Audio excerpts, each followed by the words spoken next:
Ice Cube's recent appearance on the Piers Morgan show just shook the music industry to its core. The outspoken rapper fearlessly dropped bombshell revelations about the whereabouts of his dear friend Kanye West, sending shockwaves through the entertainment world. This wasn't your average interview. It was a goldmine filled with revelations and dangerous secrets. So what exactly did Ice Cube say, and what does it have to do with Kanye?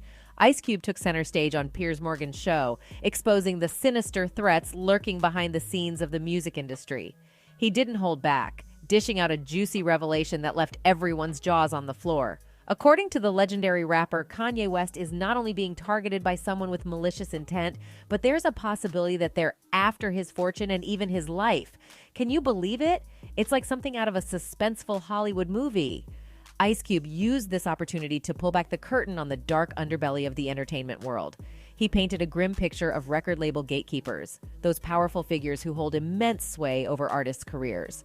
Apparently, they've been nursing a deep animosity towards Kanye, and it's all because he dared to expose their exploitative practices. Talk about stirring the hornet's nest. These gatekeepers view Kanye's outspokenness as a direct threat to their control and influence, and they won't rest until he's silenced. But that's not all. Ice Cube dove even deeper into Kanye's mysterious absence from the public eye.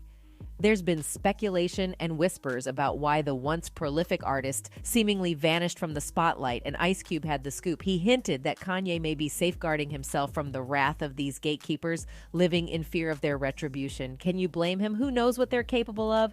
And here's where things get really scandalous. Kanye West himself spoke out about the industry's dirty tactics. In a shocking revelation, he claimed that after exposing some of their secrets, he was forcefully given psychiatric drugs. Yes, you heard that right. Kanye confronted medical professionals about the excessive amount of lithium they wanted to prescribe him. Talk about a scandalous prescription pad. According to Kanye, had he succumbed to their pressure, he might not be alive today. He firmly believes that taking those medications would have labeled him as deeply troubled, overshadowing his incredible artistic contributions with mental health struggles. And guess what? Kanye even dropped some names, hinting that Britney Spears and the late Michael Jackson may have experienced similar situations with psychiatric medications. What's more, Kanye West dropped another bombshell by exposing a disturbing practice within the music industry. His assertions about the influence of algorithms and the iconic 808 sound shed light on the industry's profit-driven focus and its impact on the artistic integrity of music. Kanye's claims suggest that the industry's relentless pursuit of financial gain has led to a shift away from the once prevalent uplifting and positive elements of music, giving way to darker themes and exploitative content. This revelation added another layer of complexity to the already troubling trajectory that music has taken in recent years. The shocking revelations made by Kanye sparked a broader conversation about the unsettling path that the music industry has been following. Ice Cube, drawing connections between Kanye's observations and his own concerns, delved into the manipulation of artists and the alarming trend of pushing them towards incarceration. He suggested that record labels, driven by their relentless pursuit of profit, not only shape narratives that lead artists down a path towards jail, but also manipulate individuals who may already have inclinations towards violence. This manipulation effectively channels them into the clutches of the criminal justice system, perpetuating a troubling cycle. These unsettling revelations regarding the collusion between the music industry and the prison industrial complex set the stage for a closer examination of the alleged involvement of Jay-Z, a prominent figure in both realms. Y'all ain't paying attention. Y'all really ain't paying attention. This is the hottest. I mean, the hottest summer we done had. Each day it's getting hotter and hotter, and it's breaking a record each day. The power gonna shut down. No matter what they try to do, we gonna lose power, man. See, they already know what's going on. The government, they already know what's coming, bruh. By 2025, bruh, 2024 is when it's really gonna take effect. And you ain't gonna be able to stop this. I advise you get your generators ready. I advise you to stack up on your gas and your water, baby. Learn how to grow you some fruits and vegetables. Cause it's coming. If your vibration ain't right, your ass won't last long. Within the following year, and ordered a plan developed to implement his decision. President Kennedy was not a member of the Council on Foreign Relations and knew nothing of Alternative 2 or Alternative 3 that I can find out. Internationally, the operations were supervised by an executive committee known as the Policy Committee. In the United States, they were supervised by MJ-12 and in the Soviet Union by a sister organization. President Kennedy's decision, of course, struck fear into these people. His assassination was ordered by the Policy Committee, and the order was carried out by agents of MJ-12 in Dallas. President John F. Kennedy was murdered by the Secret Service agent who drove his car in the motorcade, and the act is plainly visible in the film. It was stated in the documents that I saw. The assassin's name is William Greer. Watch the driver and not Kennedy when you view the film, when you can find a film that even shows it. All of the witnesses who were close enough to the car to see William Greer shoot Kennedy were themselves all murdered within 2 years of the event. That's fact. The Warren Commission was a farce, and Council on Foreign Relations members made up the majority of its panel. They succeeded in snowing the American people, and they hid the truth. And many other patriots who have attempted to reveal the alien secret have also been murdered throughout the intervening years. And that is why I've been so careful about the information that I released, because it was so important that I get here today to be able to tell you the truth, and what happens after me, after today, is of no consequence whatsoever. But what you do is. During the era of the United States' initial space exploration and the moon landings, every launch was accompanied by alien craft. A moon base dubbed Luna was sighted and filmed by the Apollo astronauts. Domes, spires, tall round structures which look like silos, huge T-shaped mining vehicles which left stitch-like tracks in the lunar surface, and extremely large as well as small alien craft appear in the photographs. It is, in fact, a joint United States, Russian, and alien base. The space program is a farce and an unbelievable waste of money. Alternative 3 is a reality, and it is not at all science fiction. Most of the Apollo astronauts were severely shaken by this experience, and their lives and subsequent statements reflect the depths of the revelation and the effect of the muzzle order which followed. They were ordered to remain silent or to suffer the extreme penalty, death, which was termed an expediency.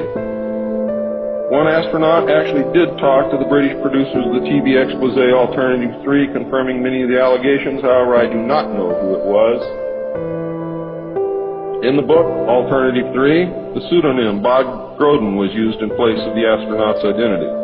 It was also stated that he committed suicide in 1978. This cannot be validated by any source, and I believe that several so-called facts in the book are really disinformation. However, I can assure you that Alternative 3 is real. I firmly believe that this disinformation is a result of pressure put upon the authors and is meant to nullify the effect upon the populace of the British TV expose entitled Alternative 3. The headquarters of the international conspiracy is in Geneva, Switzerland. The ruling body is made up of representatives of the governments involved as well as the executive members of the group known as the Bilderbergers. Meetings are held by the Policy Committee when necessary on a nuclear submarine beneath the polar ice cap. The secrecy is such that this was the only method which could ensure that the meetings could not be bugged, and is the only place where they discuss their most secret matters. I can say that the book is at least 70% true from my own knowledge and the knowledge of my sources. I believe that the disinformation was an attempt to compromise the British TV expose with information which could be proven false, just as the Eisenhower briefing document was released here in the United States under the contingency plan Majestic 12, and which can also be proven false. Since our interaction with the aliens began, we have come into possession of technology beyond our wildest dreams. A craft named Aurora exists at Area 51, which makes regular trips into space. It is a one-stage ship called a TAV, or Trans-Atmospheric Vehicle. And it can take off from the ground using a 7-mile runway, go into high orbit, return on its own power, and land on the same runway. We currently have and fly atomic-powered alien craft at Area S4 in Nevada. Our pilots have made interplanetary voyages in these craft and have been to the Moon, Mars, and other planets aboard these craft. There's a group of pilots at the base who wear a patch, which has a little alien peeking over the bottom. It has, I think, 3 or 4 letters at the top. I forget what they are, but John Lear knows what they are. There is a picture of Saturn and a picture of Mars in the photograph. And in the background, there are 7 stars, which are strangely shaped just like the stars of the Pleiades group. What that means, I don't know. We have been lied to about the true nature of the moon, the planets Mars and Venus, and the real state of technology that we possess today at this very moment. There are areas in the moon where plant life grows and even changes color with the seasons. And this seasonal effect is because the moon does not, as claimed, always present the exact same side to the Earth or the Sun. There is an area that wobbles in and out of darkness on a seasonal basis, and it is near this area that the plant life grows. The moon does have a few man-made lakes and ponds upon its surface, and clouds have been observed and filmed in its atmosphere. Many of you remember a period of time, several years, when almost every reported alien craft that was reported landed was on or near water and appeared to be pumping water into the craft. Many of you remember that? Quite a few. The water went to the moon, ladies and gentlemen, to change the moon. And it is working.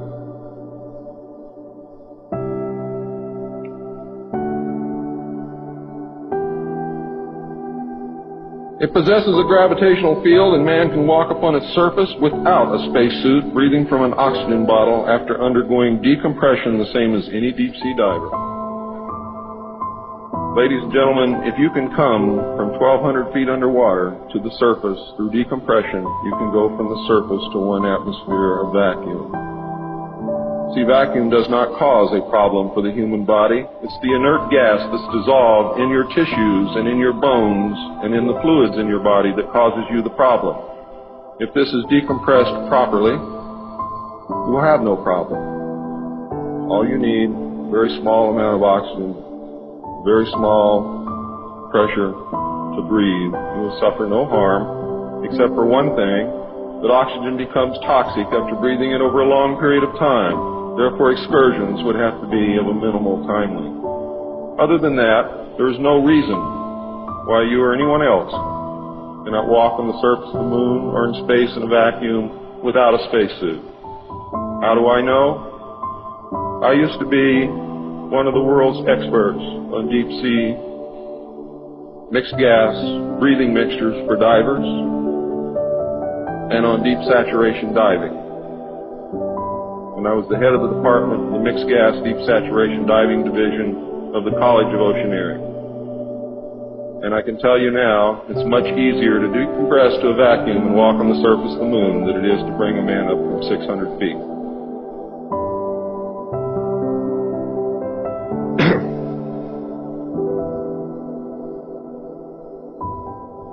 I've seen the photographs, and some of them were actually published in a book called We Discovered Alien Bases on the Moon by Fred Steckling. However, all the photographs are not there, but there are some very good ones. I would advise you to buy the book, advise you to look at the photographs, get the NASA number, and send for them.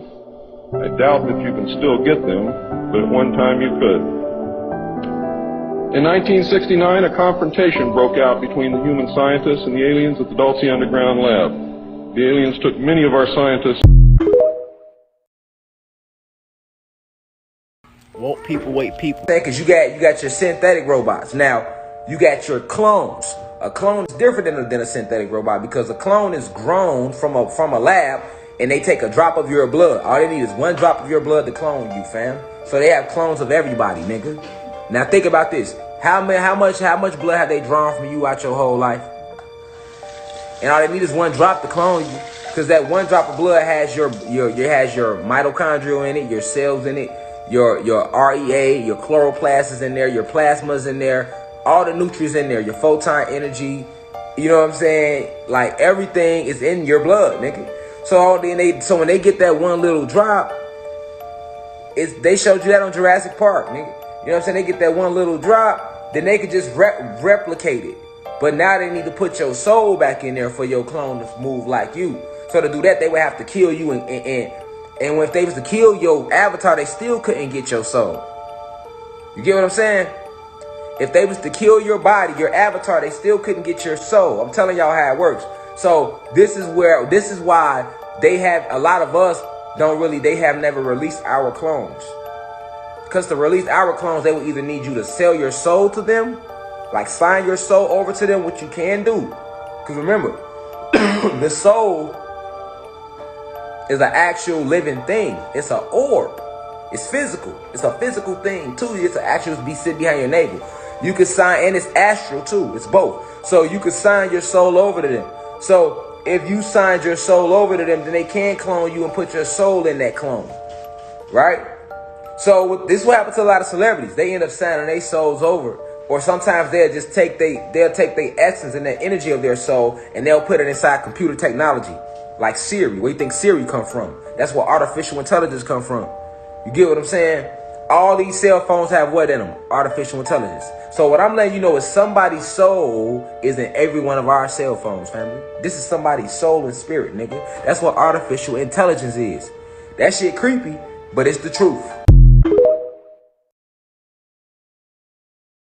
Government been making deals with ETs on the low with it. The government can stand inside your house and you won't know it. The government got DEWs, kill you with sound waves. The government got HAARP, kill you with ground waves. The government got soldiers who can remote view to hunt you down. The government got millions of children trafficking underground. The government got robots for presidents, they can switch them out. The government got tech to read your brain, they don't gotta listen out. The government got plans to mix your offspring in with AI. The government let niggas live, but y'all thinking that they died. The government got breakaway civilizations where the elite reside. The government having meetings with the demons and people thinking they can't speak to God. The government had Marilyn Monroe killed for trying to run her mouth. The government killed Stan Meyer so cars couldn't run on water now. The government the ones that made you think the planet Earth was flat. The government on Mars terraforming trying to reverse it back. The government let folks be abducted and used for food and study. The government just like they was in House Party 2 starring that dude Kid Cudi. The government got Stargates they stole straight off Saddam Hussein. The government can teleport your ass from LA to Iran. The government done figured out that death don't have to be the end. The government can live forever, found the tree of life again. The government got weather weapons, what you think Katrina was? The government leveled Haiti, then played like they was gonna sweep them up. The government got dinosaurs and dragons, keep them locked up. The government been really trying to go to war with God. The government been shooting shit at that mothership outside. The government ain't even just human beings, hope you're not surprised. Government. If you'll indulge me, I'd like to read 2 pages from advice from the extraterrestrials. Yes, it's true that we have been in contact with your government and heads of power. It is also true that it is also true that agreements have been made and kept secret from your people. It is also true that in the past some of your people have lost their lives or have been badly hurt to protect this secret. Our hands had no part in this. We contacted your leaders because your planet is in grave trouble. Your leaders said the vast majority of your population wasn't ready for anything like us yet. So we made time agreements with your leaders as to when your people would be made aware of our presence. Your air, your water are contaminated. Your forests, jungles, trees, and plant life are dying. There are several breaks in your food chain. You have an overwhelming amount of nuclear and biological weapons, which include nuclear and biological contamination. Your planet is overpopulated. Warning, it is almost to the point of being too late, unless your people act. There are better ways of deriving energy and food needs without causing your planet any damage. Those in power are aware of this and have the capability of putting these methods into worldwide use. Those in power view it as a military and security threat. That upset me. You mean to tell me that the people in power have the ability to save and better the planet, and they aren't doing it? Amnesty. What do you mean? Complete amnesty to those in power. Governments and leaders who have been suppressing the truth, that they can't be held liable for any past wrong deeds. It is the only way these leaders can come forward with the truth. It is necessary that you do this in order to work together and survive. You are now literally beginning to experience the physical effects of your world splitting into multiple parallel reality versions of Earth. Literally, physically. The idea is you're going to see a lot more shakeups and breakups because you are disassembling the idea that you live in one reality and beginning to understand that no matter that you can still see a reality you don't prefer, it doesn't mean you're living in it. There are now what might euphemistically be referred to as glass walls beginning to appear between the different reality vibrations. So even though you may still be able to see a reality you don't prefer and people making choices you don't prefer, just because you can see them doesn't mean that what they're doing can reach you through that glass wall. These walls are filters now. They are beginning to exist as thickening energy. And less and less and less will you be able to receive or experience the effects of someone else's reality that is not vibrationally compatible with the reality you prefer. But you, by living the reality you prefer, because the others on the other side of the glass walls can still see you too, allows you to become a living example of other kinds of choices that they can also make should they decide to do so. So when you live in your passion, act on your passion to the best you can with no insistence, no assumption as to what that outcome is supposed to look like, you steer yourself more and more strongly in the direction of the reality you prefer, the version of Earth that you're shifting to. Because remember, you never change the Earth you're on. You change yourself, and in increments you shift to other versions of coexisting Earths that are simply more and more reflective of the changes you're making within you.